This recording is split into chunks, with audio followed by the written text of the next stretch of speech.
Harry Elmer Barnes, Rest in Peace. By Murray Rothbard. On August 25, 1968, less than a week after completing the final draft of the article which constitutes this issue of Left and Right, Harry Elmer Barnes died at the age of 79. All persons leave an irreplaceable gap when they die, but this gap is truly enormous in the case of Harry Barnes, for in so many ways he was the last of the Romans. He was the last, for example, of that stratum of rural Protestant boys who shed their religion at college and went on to constitute almost the entire founding generation of American scholars and university teachers. More specifically, he was the last of the founders of the New History, that movement at the turn of the century which, headed by Barnes' friends and mentors Charles A. Beard, Carl L. Becker, and James Harvey Robinson, virtually founded the profession of historian in America and placed its entire stamp on historiography until the advent of World War II. And Harry Barnes was the last of the truly erudite historians.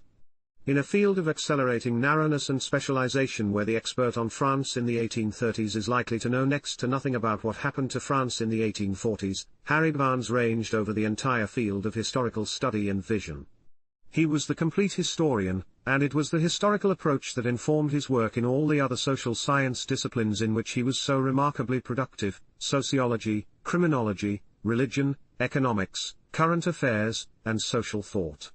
Surely his scholarly output was and will continue to remain unparalleled, as even a glance at a bibliography of his writings will show. The quantity and scope of his productive output would alone stamp Harry Elmer Barnes as a memorable scholar, but this alone barely begins to scratch the surface of how remarkable a man he was. For he was that rarity among scholars, a passionately committed man. It was not enough for Harry to discover and set forth the truth, he must also work actively and wholeheartedly in the world on behalf of that truth. His was the opposite attitude from the detached irony of his friend Carl Becker. He believed, properly but increasingly alone, that it was the ultimate function of the vast and growing scholarly apparatus to bring about a better life for mankind, that the ultimate function of the scholarly disciplines is to aid in carving out an ethics for mankind and then to help put such ethics into practice. As devoted as he was to the discipline of history throughout his lifetime, he was just as devoted to putting its lessons to the service of man. Not for Barnes was the antiquarian scholarship for scholarship's sake, for him the guiding star was scholarship for the sake of man. Hence the appropriateness of Carl Becker's affectionate label for Barnes, the learned crusader. It was Harry's passionate commitment to truth that lost for him the applause of scholars and multitude alike and cast him, for the last 2 decades of his life, into outer darkness. During the 1930s, Harry Barnes was acclaimed, by scholars and laymen, as one of the foremost intellectual leaders of his time. His books were reviewed, invariably favorably, on the coveted page 1 of the New York Sunday Times Book Review. His column in the Scripps Howard papers was read attentively by millions. But, in terms of continuing worldly eminence, Harry made one fatal mistake: he insisted, forever and always, on being true to his convictions and to his principles, let the chips fall where they may. Hence, when liberal opinion, shortly before America's entry into World War II, began to flip-flop en masse from its previous devotion to neutrality and non-intervention, and beat the drums for war, Harry Barnes, like his fellow liberals John T. Flynn and Charles A. Beard, stood steadfast. He refused to be stampeded by the interventionist war hysteria, and he refused to keep his mouth shut over an issue so vital for mankind. He refused, like so many of his friends who knew better and had less to lose, to take the safer and more opportune course. He stood foursquare against the drive to war, and for his pains was summarily removed from his post as columnist by Roy Howard, who again knew better but felt that he had to bow to the intense pressure of interventionist advertisers against Harry Barnes. Like Beard and Flynn, Barnes found himself hounded by former friends and colleagues and denounced as a Nazi merely for cleaving to the liberal and pro-peace principles which all alike had shared a few short months before. As America emerged from World War II as the world's mightiest militarist and imperialist power, and prepared to launch the Cold War to maintain and expand that empire, the liberal establishment, now vital in operating and apologizing for the empire, would have been prepared to forgive and forget, as they did for many others. All Harry would have had to do was to keep quiet, to at least silently accept the new order and the new America, and, above all, to refrain from taking the lead, as he had done after World War I, in revising the myths about the war and in calling the crimes of his own and allied governments to account at the bar of history and justice. Other historians, still isolationist about World War II, were willing to shut up and remain unpunished by the establishment, but not Harry Elmer Barnes. Harry was a learned crusader. Other men might grow more conservative and timid and accommodating to the powers that be as they grew older and more settled, but never Harry Elmer Barnes. That was to be his great burden during the remaining years of his life, but that was also to be his undying glory. For 2 decades after World War II, liberal scholars and intellectuals led the way in the great consensus celebration of what America had become. But Harry Barnes could not participate in this jejune celebration. He reviled the militarism, the witch hunts, the imperialism, the military-industrial economy, the totalitarian liberalism as he called it, that now characterized America, as well as the detached and Mandarin nature of the social science disciplines. He attacked all of these new trends, but he saw also that their roots lay in America's entry into World War II, and that therefore a new general insight into the truths behind that war was vital if America were ever to throw off the shackles of its new order. And so Harry Barnes devoted much of the remainder of his life to creating a whole body of revisionist scholarship about the origins of World War II. As the Field Marshal of revisionism after the First World War, Barnes had been in the company of the bulk of younger historians as well as the whole intellectual world. But now he was virtually alone, scorned by historians and laymen alike. But not for a moment did Harry allow himself to become discouraged or defeated. Single-handed, he virtually created a new revisionism.